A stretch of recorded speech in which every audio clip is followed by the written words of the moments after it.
नमस्कार स्टूडेंट्स। अब तक हम डिस्कशन कर रहे थे फर्स्ट ऑर्डर नेटवर्क्स के बारे में, लेकिन आज के लेक्चर से हम सेकेंड ऑर्डर नेटवर्क्स का टॉपिक चालू करेंगे। इसमें हम डिस्कस करेंगे हमारे पास series RLC circuit and parallel RLC circuit है, वो होगी तो उस केस में हम रिस्पॉन्स कैसे फाइंड कर सकते हैं। ठीक है, सो ये वाला जो पोर्शन है थोड़ा कॉम्प्लेक्स रहेगा, इसमें मैथमेटिकल डेरिवेशन ज़्यादा रहेंगे। सो आपको कोई भी डाउट हो तो आप कमेंट सेक्शन में मुझे बोल सकते हैं। अगर आपके पास कोई भी डाउट नहीं है उस केस में भी कमेंट कीजिए कि आपको वीडियो है उसमें कौन सा पार्ट है वो समझ में आया है, कौन सा पार्ट जिसको इम्प्रूव करने की ज़रूरत है। सो हम जब नेक्स्ट लेक्चर में मिलेंगे तो वो इम्प्रूव कर सकते हैं। ठीक है, so with this let get this lecture started. अब सेकेंड ऑर्डर नेटवर्क किसे कहते हैं? So a second order circuit is characterized by a second order differential equation. तो जब फर्स्ट ऑर्डर डिफरेंशियल इक्वेशन यानी कि फर्स्ट ऑर्डर नेटवर्क्स के बारे में बात कर रहे थे, तब हमारी सर्किट में RC या फिर RL यानी कि हमारे एनर्जी स्टोरेज एलिमेंट है इंडक्टर एंड कैपेसिटर, वो एक ही थे एट अ टाइम। ठीक है, तो वो वाला जब हम डिफरेंशियल इक्वेशन बना रहे थे तो वो फर्स्ट ऑर्डर डिफरेंशियल इक्वेशन बन रहा था।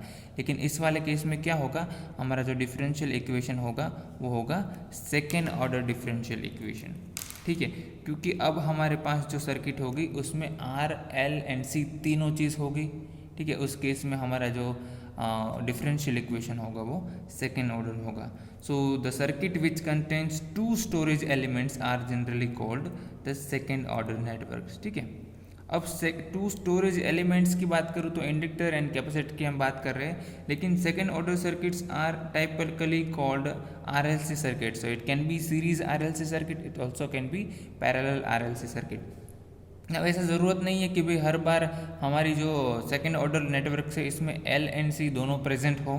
ठीक है, तो सेकेंड ऑर्डर सर्किट में have two storage element of different type of the same type. Okay, so वो डिफरेंट टाइप्स के भी हो सकते हैं और वो सेम टाइप्स के भी हो सकते हैं। अब सेम टाइप्स की मैं बोल रहा हूँ कि भाई दो इंडक्टर है, सो उन दोनों इंडक्टर ऐसे होने चाहिए कि उसका हम इक्विवेलेंट इंडक्टेंस फाइंड ना कर सके। ठीक है, so provided that elements of the same type can not be represented by an equivalent single element. So अगर सेकेंड ऑर्डर नेटवर्क्स की बात करूँ, so these are the some of the examples of second order networks. यहाँ पर series RLC circuit है, यहाँ पर parallel RLC circuit है। यहाँ पर आप देख सकते हैं हमारे पास दो स्टोरेज एलिमेंट है और दोनों पैरेलल में कनेक्टेड है, लेकिन इसके साथ में रेजिस्टेंस भी कनेक्टेड है। सो इसका हम इक्विवेलेंट सिंगल एलिमेंट फाइंड नहीं कर सकते, that is why we can say this is second order network. ठीक है, अगर ये रेजिस्टेंस नहीं होता, ये दोनों इंडक्टर पैरेलल में होते तो हम इजीली इसका इक्विवेलेंट इंडक्टेंस फाइंड करके इसको सिंगल इंडक्टेंस में कैलकुलेट कर सकते हैं। ठीक है, सो उस केस में वो सेकेंड ऑर्डर नेटवर्क्स नहीं था, लेकिन अब इसके साथ रेजिस्टेंस कनेक्टेड है, तो इसका जो रिस्पॉन्स बनेगा उसमें सेकेंड ऑर्डर डेरिवेटिव टर्म्स होगा। ठीक है, सेम यहाँ पर भी कैपेसिटेंस आप देख सकते हैं, ये दोनों पैरेलल में कनेक्टेड है, लेकिन ये सेकेंड ऑर्डर नेटवर्क है। ठीक है, अब बात करते हैं final and initial values for inductor and capacitor. ठीक है, सो आपकी जो सर्किट है उसमें अगर इंडक्टर कनेक्टेड है हो या फिर कैपेसिटर कनेक्टेड है, सो उसके इनिशियल एंड फाइनल वैल्यू आप कैसे फाइंड कर सकते हैं? So it is easy to get the initial and final values of if we are talking about only V and only I, क्योंकि हमने वो जो हमारी प्रीवियस केस था फर्स्ट ऑर्डर नेटवर्क्स में वो हमने किया था। हम initial value of voltage and initial value of current find करते हैं कि भाई हमारा कैपेसिटर है तो उसमें इनिशियल कितना वोल्टेज है और इंडक्टर है तो उसके थ्रू इनिशियल कितना करंट है। बट जब हम बात करते हैं dV/dt and di/dt, so it is not easy to find out the value that is initial value of dV/dt and di/dt। Okay, लेकिन initial and final value find करने से पहले जो दो चीज़ है जिसको हमें याद करना है वो है, first one is the polarity of voltage VT across the capacitor. So अगर मैं बोल रहा हूँ कि भाई मेरा कैपेसिटर है वो इनिशियली चार्ज है, ठीक है, उसके अक्रॉस वोल्टेज है वो V0 है, लेकिन ये पोलैरिटी प्लस माइनस और माइनस प्लस कैसे है उसको हमें याद रखना पड़ेगा और उसको हमें डिटरमाइन करना पड़ेगा कि भाई वो पोलैरिटी है वो फाइनल है और जो एक्चुअल पोलैरिटी है वही हमने यहाँ पर डिनोट की है। ठीक है, ये एक पॉइंट आपको याद रखना है। दूसरी चीज़ direction of current IT through the inductor. Let's say आपकी सर्किट में इंडक्टर है और उसके थ्रू जो इनिशियल करंट है उसकी वैल्यू है I0। सो इसकी डायरेक्शन I0 क्या है उसको भी हमें ध्यान से डिटरमाइन करना पड़ेगा, ठीक है। सो ये फर्स्ट चीज़। दूसरी चीज़ है V0 plus is equal to V0 minus for the voltage across the capacitor. So अगर मैं बोल रहा हूँ कि भाई मेरा जो एनर्जी स्टोरेज एलिमेंट कैपेसिटर है इसके अक्रॉस में जो वोल्टेज है वो V0, but we know that the capacitor will oppose the sudden change of voltage. So कोई सडन चेंज होगा वोल्टेज में, वो कैपेसिटर का वोल्टेज है, कैपेसिटर होगा वो अपोज करेगा। That is why we can say अगर हम की प्रेस कर रहे हैं उसके पहले और इसके बाद हमारा जो वोल्टेज होगा वो सेम होगा for some amount of time, ठीक है। मैं इनफाइनाइट टाइम के बाद नहीं बोल रहा हूँ, for some amount of time we can say V0 plus is equal to V0 minus. Same अगर मैं करंट की बात कर रहा हूँ, so our inductor will oppose the sudden change of current, ठीक है। That is why we can say I0 plus is equal to I0 minus, and this current and voltage is nothing but current through the inductor and voltage across the capacitor respectively. सो ये हो गई हमारे initial conditions की बात है, ठीक है, जब हमारे पास इंडक्टर एंड कैपेसिटर सर्किट में हो गए। अब बात करते हैं सोर्स फ्री RLC सर्किट के बारे में। सो एक एग्जांपल ले रहे हैं जिसमें R, L and C connected है, लेकिन हमारे पास कोई इंडिपेंडेंट वोल्टेज सोर्स या फिर करंट सोर्स सर्किट में प्रेजेंट नहीं है, ठीक है। इसका मतलब हमारे पास जो कैपेसिटर एंड इंडक्टर है वो इनिशियली चार्ज है, ठीक है। So the energy is represented by the initial capacitor that is V0 and the initial inductor current that is I0। So initially जो करंट फ्लो सर्किट में हो रहा है वो है I0 और इसके अक्रॉस जो वोल्टेज है वो है V0। Let's say the current in this loop is I, okay, और रेजिस्टर R है वो कनेक्टेड है सीरीज में। तो सबसे पहले हमने फर्स्ट ऑर्डर के लिए भी यही किया था कि भाई हमारे पास कोई सोर्स कनेक्टेड नहीं है, तब RC एंड RL के लिए उसका नेचुरल रिस्पॉन्स फाइंड किया था, ठीक है। तो जब हमारे पास कोई independent voltage and current source नहीं है तब उसका जो रिस्पॉन्स मिल रहा है उसको हम क्या कहते हैं, natural response of the circuit, ठीक है। अब let's say time t is equal to 0 पे हमारे इसके अक्रॉस वोल्टेज की वैल्यू क्या है, कैपेसिटर के अक्रॉस, एंड इंडक्टर के थ्रू जो करंट है उसकी वैल्यू क्या है। तो v at time t is equal to 0 वो क्या होगा, 1/c इंटीग्रेशन I dt, और उसकी वैल्यू यहाँ पर है V0। Let's say this is equation number 1। Same इसके थ्रू करंट कितना पास हो रहा होगा, वो होगा I0 is equal to I0, ठीक है, I0। Let's say this is equation number 2। So ये दोनों इनिशियल कंडीशन हो गई at time t is equal to 0। Voltage कितना है तो कि भाई इतना है, and current I0 is equal to I0, ठीक है। Now apply KVL in this loop. तो अब KVL अप्लाई करेंगे तो आपको मिलेगा R इंटू I, ठीक है। इसके अक्रॉस वोल्टेज होगा L di/dt प्लस इसके अक्रॉस वोल्टेज होगा 1/c integration I dt is equal to 0, क्योंकि हमारे पास यहाँ पर कोई वोल्टेज या फिर करंट सोर्स नहीं है, ठीक है। Let's say this is equation number 3। Now if you differentiate equation and rearrange you can write that d2I/dt²। सो इस वाली जो टर्म है उसको आप डिफरेंशिएट करेंगे तो आपको di/dt पहले से है, इसको डिफरेंशिएट करेंगे तो मिलेगा d2I/dt², ठीक है। सेम यहाँ पर R है उसको कांस्टेंट निकालेंगे, I का डिफरेंशिएशन होगा di/dt प्लस ये वाली टर्म है वो इसका डिफरेंशिएशन करेंगे तो ये कैंसिल हो जाएगा तो बचेगा सिर्फ I, ठीक है। और L से पूरे इक्वेशन को डिवाइड करेंगे तो ये वाला इक्वेशन हमें मिल जाएगा। सो हम क्या कर रहे हैं, at the same time we are differentiating and rearranging this equation number 3, okay. So in this case you will get this. Now here you can see ये वाला जो इक्वेशन है ये करंट के फॉर्म में हमारा ये वेरिएबल यहाँ पर करंट है I, और this is second order differential equation, ठीक है। सो ये सेकंड ऑर्डर डिफरेंशियल हुआ। हमने जो फर्स्ट इसके जो लेक्चर्स थे इसमें डिस्कस किया था, जब हमारे पास सिर्फ RL एंड सिर्फ RC सर्किट थी उस केस में फर्स्ट ऑर्डर डिफरेंशियल इक्वेशन मिल रहे थे।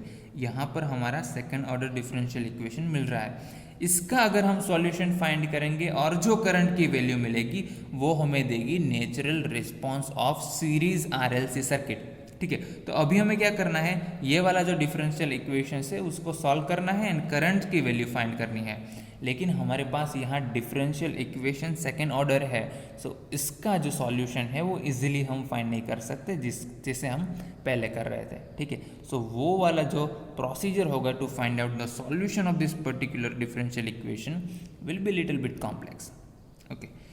सो to solve it we require to initial condition, क्योंकि हमारा जो डिफरेंशियल इक्वेशन है वो सेकेंड ऑर्डर है। सो इनिशियल कंडीशंस कितनी चाहिए हमें, 2 एटलीस्ट चाहिए, ठीक है। तो सबसे पहले बात करें, let's say for example such as initial value of current I and its first derivative, that is nothing but we are talking about I and D I by D T, ठीक है। I and its first derivative that is nothing but D I by D T.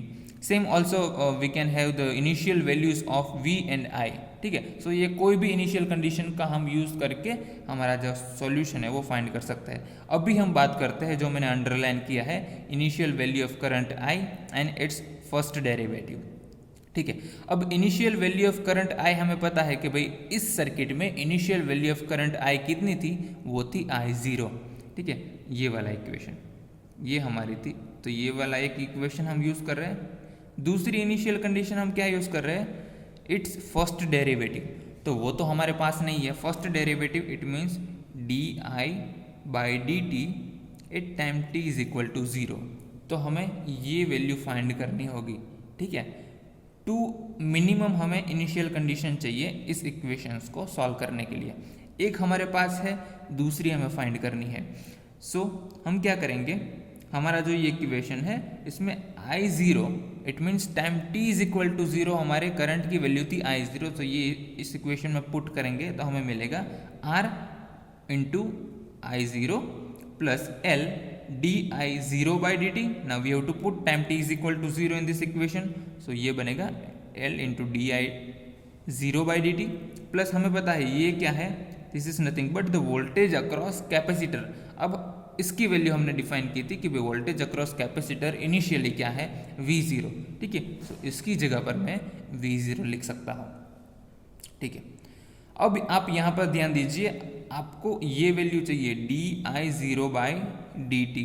सो इस equation को थोड़ा सा rearrange करके आप find कर सकते हैं कि भाई हमारा जो first derivative of current I है at time t is equal to 0, इसकी वैल्यू मिलेगी -1/L R into I0 plus V0, ठीक है।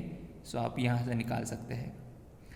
So we can say from equation number 2 that is initial condition of our current I and from equation number 5 that is initial condition of first derivative of current we can solve this equation number 4, ठीक है। तो अब हमारे पास 2 value है initial condition की, so इस equation को हम इजीली सॉल्व कर सकते हैं। तो चलो वो करते हैं, लेकिन इससे पहले हमने जो फर्स्ट ऑर्डर नेटवर्क्स के बारे में बात की थी तब उसका सॉल्यूशन हमें कुछ ऐसा मिल रहा था कि भाई जब भी हम सॉल्यूशन फाइंड करते हैं so that is equal to a e raise to some constant sigma multiply by t, ठीक है। अगर मैं बात करूँ सोर्स फ्री RC सर्किट के बारे में, सो उसका हमें सॉल्यूशन मिला था v of t is equal to V0 e raise to minus t upon RC, ठीक है। इंडक्टर के केस में भी वो मिला था L बाई R, ठीक है। सो ये सारी जो थी उसको अगर मैं एक जनरल फॉर्म में लिखूँ तो मैं लिख सकता हूँ, अगर करंट की बात कर रहा हूँ सो यहाँ पर I ही आएगा, ठीक है। I is equal to some constant a e raise to sigma t, so some constant we are multiplying that is nothing but the time constant, okay. So in this case if e raise to minus R is time constant, so sigma is nothing but -1/tau, okay. So we are representing sigma in terms of tau. So this is one constant, this is another constant. Now we have to find the value of a and sigma. So ये first order के case में हो रहा था, okay. So let's say we are assume कि this is one solution of our equation, okay. That is this d square I by dt square plus r by l di by dt plus I upon l is equal to 0. Let us assume this is one solution, okay. अब इसकी जो value है मैं क्या कर रहा हूँ, ये इक्वेशन 4 है इसमें पुट कर रहा हूँ ये I is equal to a e raise to sigma t की वैल्यू, ठीक है। सो यहाँ पर हमें पता है सेकेंड डिफरेंशियल इक्वेशन है I की वैल्यू ये अगर मैं पुट करूँगा सो ए तो हमारा कांस्टेंट है वो निकल जाएगा, ठीक है। E raise to sigma T का में 2 टाइम हमें क्या करना पड़ेगा, डिफ्रेंशिएशन। अगर फर्स्ट टाइम करूंगा तो E raise to sigma T, sigma बार आएगा, क्योंकि सिग्मा टी का फिर से करूंगा तो सिग्मा बार आएगा। दूसरी बार करूंगा E raise to sigma T का differentiation, again E raise to sigma T, और फिर से इसका डिफ्रेंशिएशन करेंगे, सिग्मा फिर से बार आएगा, तो ये बनेगा A sigma square E raise to sigma T. Same way यहाँ पर first derivative of this term will be R by L as it is रहेगा, ए हमारा कांस्टेंट है वो यहाँ आएगा, E raise to sigma T and sigma only, ठीक है।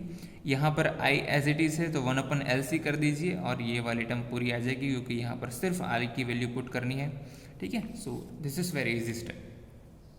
अब इसमें से हम ए E raise to sigma T का कॉमन निकाल सकते हैं, और बाकी का जो इक्वेशन बचेगा वो होगा sigma square plus R by L sigma plus 1/LC is equal to 0। Let's this equation number 7।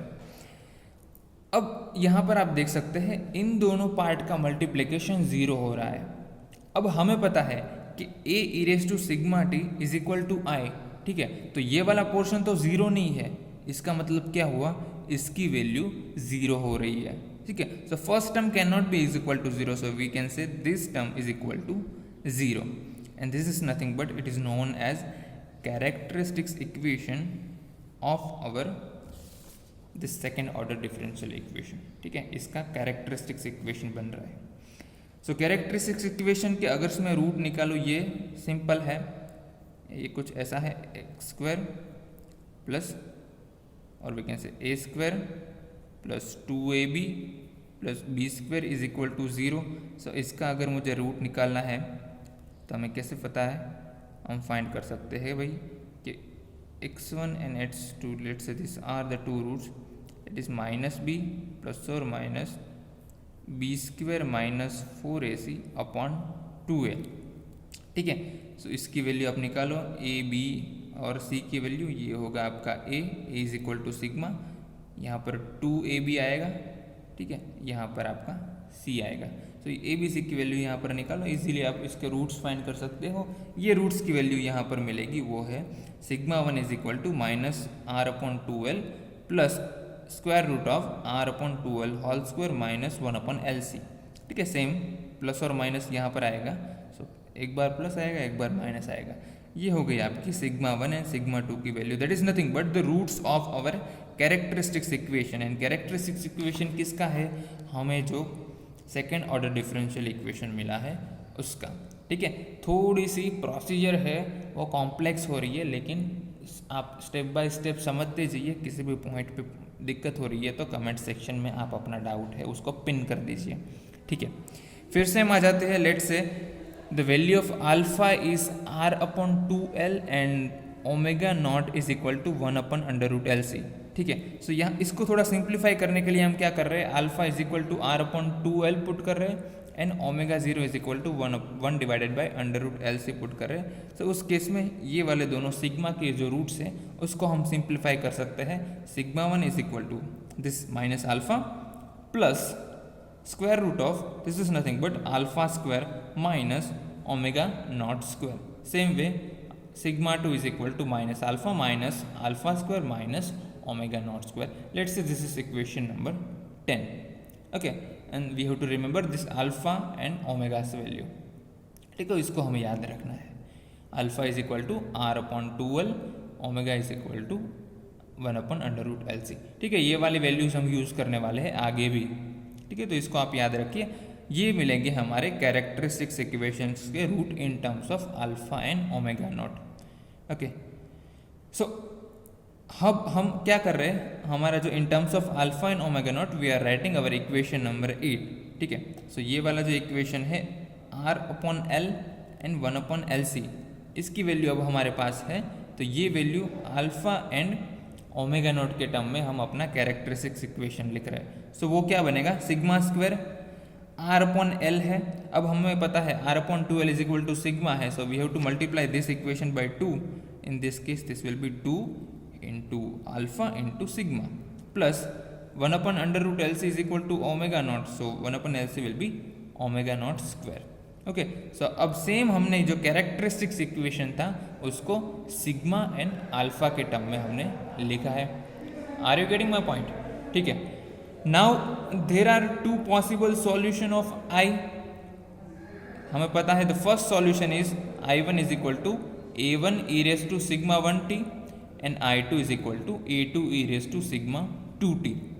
ठीक है, सो हमारा जो ये डिफरेंशियल इक्वेशन है उसका हमने जो एक सॉल्यूशन एज्यूम किया था वो था I is equal to A e raise to sigma t। अब हमें पता है ये हमारा सेकेंड ऑर्डर डिफरेंशियल इक्वेशन है, सो we will get the two values or two possible solution. This two possible solution, let us say it is I1 is equal to A1 e raised to sigma t and I2 is equal to A2 e raised to sigma 2t. Now हमें पता है हमारा जो second order differential equation था इसके बारे में बात कर रहा हूँ, वो है लीनियर डिफरेंशियल इक्वेशन, क्योंकि इसका ऑर्डर 2 है, then first order derivative, then 0. Okay, this is nothing but second order linear equation. So the complete, or we can say the total solution of our above equation would therefore require a linear combination of I1 and I2, and we can know that this linear combination is nothing but the sum of I1 and I2. So we can represent the natural response of series RLC circuit. There is the total response I of t is nothing but the sum of A1 e raised to sigma 1t plus A2 e raised to sigma 2t.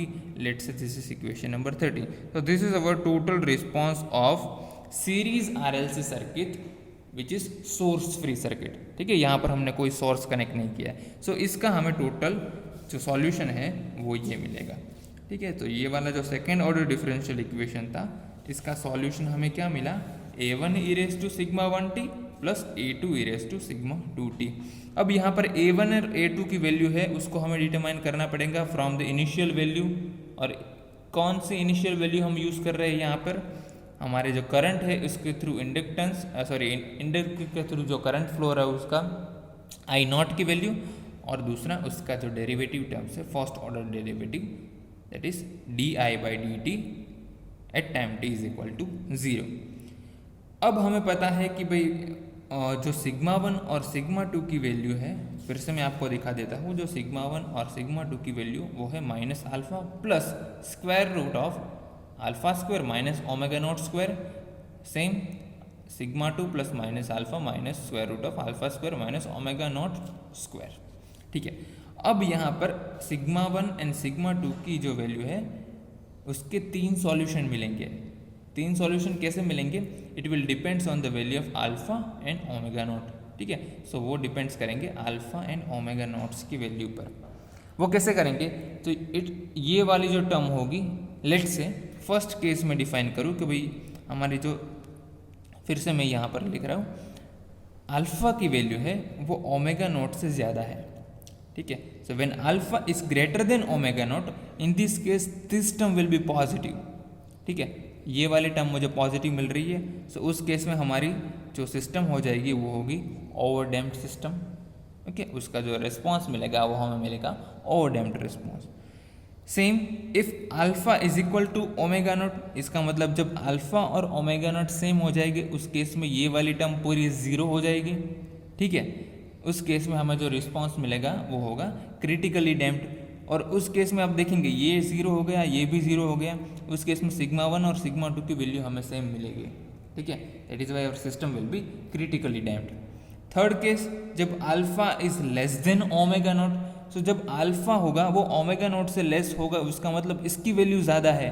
सो इसकी value ज़्यादा है, इसका मतलब ये solution find करेंगे तो ये मुझे नेगेटिव वैल्यू मिलेगी, क्योंकि ये ज़्यादा है तो नेगेटिव वैल्यू मिलेगी. Square root of negative value will be imaginary. Okay, so ये इमेजिनरी वैल्यू मिलेगी, इसका मतलब उसका जो रिस्पॉन्स होगा वो अंडर डैम्प्ड रिस्पॉन्स होगा. सो ये 3 सॉल्यूशन हमें मिल रहे हैं with respect to the value of alpha and omega not. ठीक है, एक केस में ओवर डैम्प्ड होगा, एक क्रिटिकली डैम्प्ड और एक केस में अंडर डैम्प्ड. अब इस तीनों केस को हमें समझना होगा वन बाय वन. सबसे पहले बात करते हैं ओवर डैम्प्ड केस के बारे में, जब alpha is greater than omega not. ठीक है, वो कब होगा, तो हमें पता है alpha is equal to R/2L and omega not is equal to 1/√LC. ठीक है, सो ये दोनों पुट कर दो, alpha is greater than omega not, उस केस में आपको मिलेगा ये कब होगा, when C is greater than 4L/R².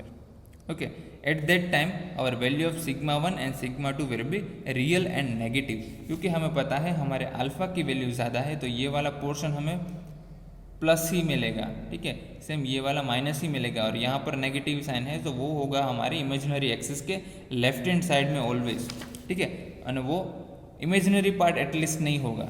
सो उस केस में हम बोल सकते हैं हमारे value of sigma 1 and sigma 2 will be real and negative, ठीक है। सो उसका सॉल्यूशन हमें क्या मिलेगा, a1 e raise to sigma 1t plus a2 e raise to sigma 2t। So ये वाला जो इक्वेशन है वही हमारा ओवरडैम्प्ड के केस में रहेगा, ठीक है। सो आपको पता चल गया होगा कि ये वाला है वो एक्सपोनेंशियली डीकेइंग फंक्शन है, तो इनिशियली जो करंट होगा वो 0 होगा, but after some time that will increase up to this point and that will decay to 0 at time that is approached to infinity.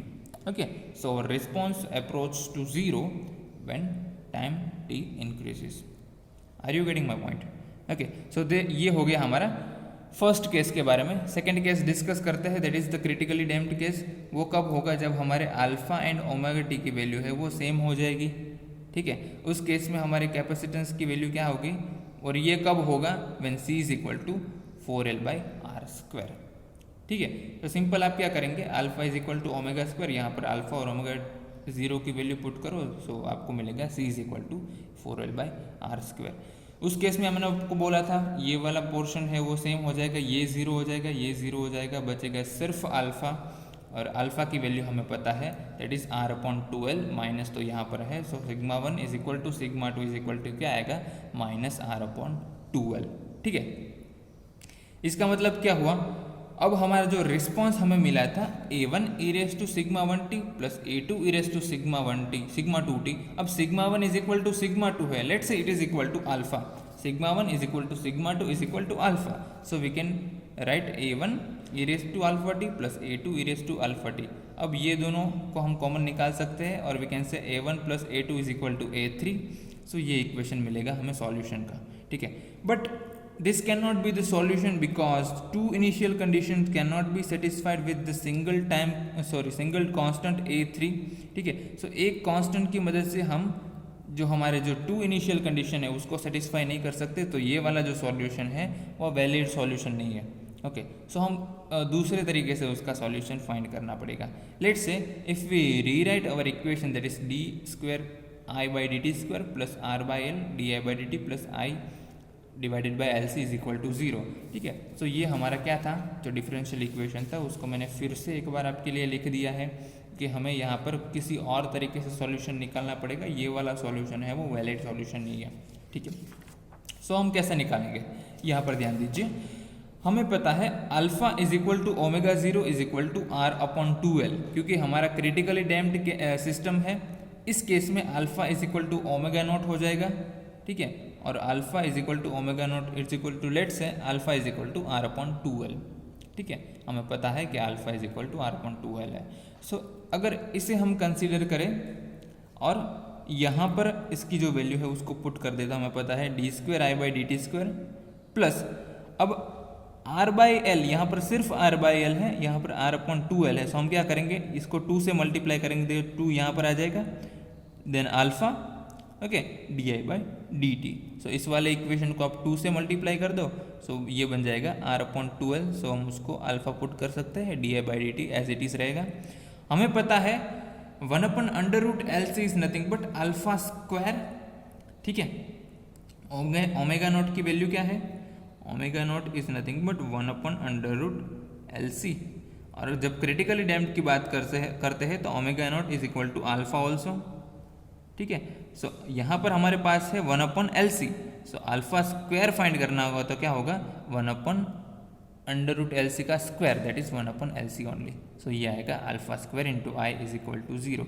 सो इस वाले इक्वेशन पे हम यहाँ पर कैसे ट्रांजिट किया वो आपको पता चल जाएगा, सिर्फ आपको अल्फा इन ओमेगा 0 की वैल्यू है वो ये इक्वेशन में पुट करनी है, सो इसको आप रीराइट कर सकते हैं, ठीक है। अब ये वाला पोर्शन है उसको ध्यान से देखिए, ये है 2α di/dt, इसको मैं लिख सकता हूँ, ये वाले पोर्शन को मैं लिख सकता हूँ alpha di/dt plus again alpha di/dt, ठीक है। सो ये क्या हो गया 2 alpha D I by D T is equal to alpha D I by D T plus alpha D I by D T. ठीक है, अब फिर से इसकी जगह पर हम ये रख देंगे और D square I by D T square plus, so फिर से मैं इक्वेशन लिख रहा हूँ सो आपको समझने में कोई दिक्कत ना हो, plus alpha D I by D T plus alpha D I by D T plus alpha square into I is equal to 0। Okay, अब यहाँ पर आ जाइए फिर से, इस वाले जो इक्वेशन है उसमें से मैं D I by D T common निकालता हूँ, sorry D by D T common निकालता हूँ तो क्या बचेगा, तो यहाँ पर D square I by D T square है तो ये बचेगा सिर्फ D I by D T, plus यहाँ से D I by D T D by D T common निकलेगा तो बचेगा अल्फा इंटू आई। ओके, क्या कर रहे हैं हम, यहाँ से डी बाई डी टी को कॉमन निकालेंगे तो बचेगा D I by D T plus यहाँ से अल्फा इंटू आई। सेम इस वाले जो इक्वेशन है उसमें से मैंने अल्फा कॉमन निकालेंगे तो क्या बचेगा, D I by D T plus alpha into I is equal to 0। Let's say this equation number 16। बहुत ईजी है, ध्यान से देखिए, स्टेप बाय स्टेप समझिए, बहुत ईजी है। ठीक है, अब ये वाला जो पोर्शन है आप देखिए, इस वाले फर्स्ट पार्ट में भी और सेकंड पार्ट पे भी दोनों कॉमन है। So D I by D T plus alpha into I, let's say this is F, some function F. Okay, so you are assuming that di by dt plus alpha I is equal to f. Now here we can say then equation our 16, that is this equation, यहाँ पर अगर हम f put कर दें क्योंकि यहाँ पर उसको हमने f एज्यूम किया है, ठीक है, सो ये बनेगा d by dt of f, so df by dt plus alpha into f is equal to 0, so df by dt plus alpha into f is equal to 0। ठीक है, ये फर्स्ट ऑर्डर, अगेन ये वाला जो इक्वेशन है वो first order differential equation है। ठीक है, इज इक्वल टू 0, होमोजीनियस है।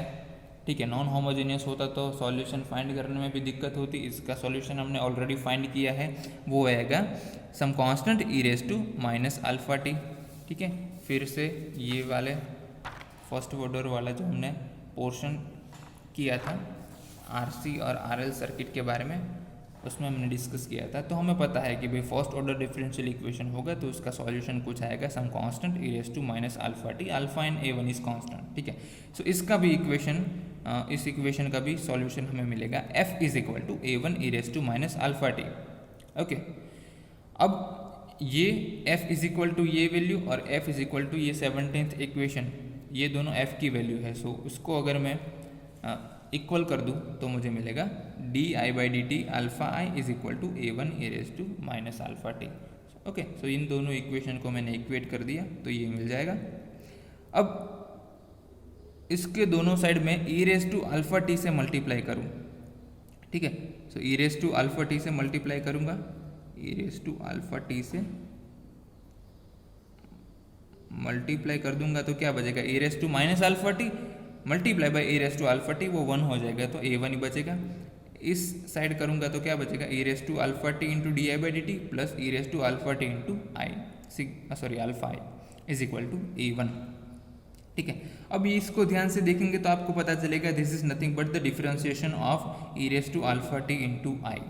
ओके, तो इसका डिफरेंशिएशन करें तो क्या मिलेगा, इसको कांस्टेंट कर दीजिए, इसका differentiation D I by D T, second time I constant, इसका डिफरेंशिएशन मिलेगा A raise to alpha T और अल्फा टी का आई। तो सिंपल आप लिख सकते हैं this is nothing but D by D T of E raise to alpha T into I, this is equal to A one. Okay, और हमें find करना है इसका सॉल्यूशन, करंट का वैल्यू आई ऑफ टी। सो इसको दोनों साइड इंटीग्रेशन करेंगे तो आपको मिलेगा I is equal to A one T plus A two E raise to minus alpha T. ठीक है, इंटीग्रेशन करेंगे तो ये वाला पार्ट निकल जाएगा तो E raise to alpha T तो बचेगा ही। ठीक है, ये ई रेस टू इस साइड आ जाएगा तो E raise to minus alpha T हो जाएगा। ठीक है, इसका सॉल्यूशन फाइंड करेंगे तो ए वन इंटू टी आएगा। ठीक है, plus some time constant, sorry the integration constant that is A two, okay, multiply by E raise to minus alpha T. अब ये वाले इक्वेशन में देखेंगे तो हमारे पास दो कांस्टेंट हैं ए वन एंड ए टू। जो हमने पहले क्रिटिकली डैम्प्ड के लिए किया था उसमें सिर्फ एक था तो वो वाला सॉल्यूशन वैलिड नहीं था। यहाँ पर A one T plus A two E raise to minus alpha T है तो ये सॉल्यूशन है वो वैलिड है। इसको आप ड्रॉ करेंगे तो आप एक्सपोनेंशियली डीकेइंग फंक्शन है तो इसका रिस्पॉन्स आपको ऐसा कुछ मिलेगा। ठीक है, so the natural response of the critically damped circuit is the some of two terms, the first term is a negative exponential, that is a2 e raised to minus alpha t, इसको अगर multiply करेंगे तो negative exponential, and negative exponential multiply by a linear term, ठीक है। सो ये आपको response मिलेगा in case of critically damped system, ठीक है। यहाँ पर मैक्सिमम वैल्यू मिलेगी आपको 1 divided by alpha, so if this is some constant, so 1 upon alpha value पर आपको मैक्सिमम मिलेगी। After that time the I of t will decrease at our time increases, okay. अब लास्ट केस के बारे में बात करते हैं, वो है अंडरडैम्प्ड केस। अंडरडैम्प्ड केस में हम क्या बात करते हैं कि भाई हमारे अल्फा की वैल्यू है वो ओमेगा नॉट से लेस है। उस केस में c इज इक्वल टू क्या बनेगा 4l/r², ठीक है। यहाँ पर मैंने थोड़ी सी गलती कर दी है, यहाँ पर आ जाएगा less than, not is equal to, ठीक है। तो उस केस में हमारे रूट्स थे सिग्मा 1 एंड सिग्मा 2, फिर से आपको वो दिखा देता हूँ कि हमारे जो रूट्स थे सिग्मा 1 एंड सिग्मा 2, इसकी वैल्यू क्या हो जाएगी minus alpha plus omega naught square minus alpha square. क्यों? क्योंकि हमारे ये वैल्यू है ये ज़्यादा है, ठीक है। अब हमारे ओमेगा 0 की वैल्यू है वो अल्फा से ज़्यादा है, सो ये वाला पोर्शन है वो क्या बनेगा नेगेटिव, ठीक है। That is why we are putting negative sign here. और इसका जब हम स्क्वायर रूट निकालेंगे तो हमें इमेजिनरी पार्ट मिलेगा, ठीक है। So that will be minus alpha plus J omega D, और ये मिलेगा minus alpha minus J omega D, where omega D is nothing but square root of omega 0 square minus alpha square, ठीक है। This is generally called the damping frequency, and the unit of damping frequency is nothing but radian per second, okay. अब इस case में जब हमारे alpha की value है वो लेस देन ओमेगा नॉट हो गई, उस केस में हमारा जो सॉल्यूशन है, अब हमें पता है अल्फा 1 की वैल्यू ये है, अल्फा 2 की वैल्यू ये है, तो हमारा जो जनरल सॉल्यूशन है इसमें अल्फा 1 एंड अल्फा 2 की वैल्यू रख देंगे। सो ये मिलेगा हमें a1 e raise to alpha plus J omega D into T plus a2 e raise to this term into T, ठीक है। इसको आप सॉल्व कर सकते हैं, e raise to minus alpha minus sorry multiply by E raise to minus minus plus हो जाएगा J omega D. फिर से यहाँ पर लिख देता हूँ a1 E raise to minus alpha, इसको मल्टीप्लाई कर दीजिए टी भी यहाँ पर है, E raise to minus minus plus हो जाएगा J omega D T plus a2 E raise to minus alpha T, इसकी बात करो minus alpha in T E raise to minus plus minus E raise to J omega D T, okay. यहाँ पर आप देखिए E raise to minus alpha T, E raise to minus alpha T common निकल सकता है, उसको हमने निकाल दिया, बचा क्या a1 E raise to J omega D T plus a2 E raise to minus J omega D T. Let's say this equation number 22, ठीक है। अब ये ऑयलर्स थ्योरम है, ऑयलर्स थ्योरम को आपको आइडेंटिटी से आप कैसे करते हैं, E raise to J phi है अगर हमारे पास, तो हम उसको क्या लिखते हैं cos phi plus J sine phi. अगर हमारे पास E raise to minus J phi है तो उसको भी हम अकॉर्डिंगली फाइंड कर सकते हैं। सो हमारे पास ये ऑयलर्स थ्योरम का टर्म है आइडेंटिटी से, उसको हमें कॉस एंड साइन में कन्वर्ट करना है, तो आप इजीली कन्वर्ट कर सकते हैं। वो करने के बाद आपको जो मिलेगा वो होगा E raise to minus alpha T a1 plus a2 cos omega D T multiply by E raise to omega D T plus J a1 minus a2 sine omega D T multiply by E raise to J omega D T, ठीक है। सो आपको सिर्फ यहाँ पर Euler's theorem use करना है, उसके बाद में आपको ये इक्वेशन मिलेगा, ठीक है। Here we are replacing a1 plus a2 is equal to b1 and a1 minus a2 is equal to b2। इस केस में आपका जो फाइनल जो नेचुरल रिस्पॉन्स ऑफ करंट है वो मिलेगा e raise to minus alpha T. अब यहाँ पर देखिए ये इक्वेशन में एक्सपोनेंशियल फंक्शन भी है और हमारा जो फंक्शन है उसमें कॉस एंड साइन भी है।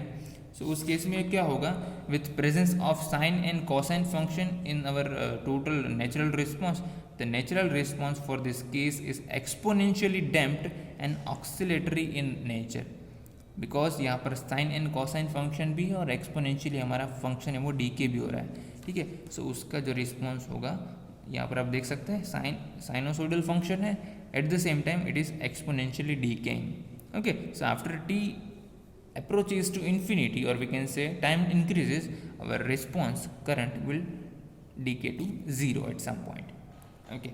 So this is the underdamped case of our series RLC circuit when it is a source free circuit. ठीक है. So this is all about today's lecture. ये वाला जो लेक्चर है थोड़ा सा लंबा हो गया और न्यूमेरिकल भी हमने बहुत सारा डिस्कस किया है.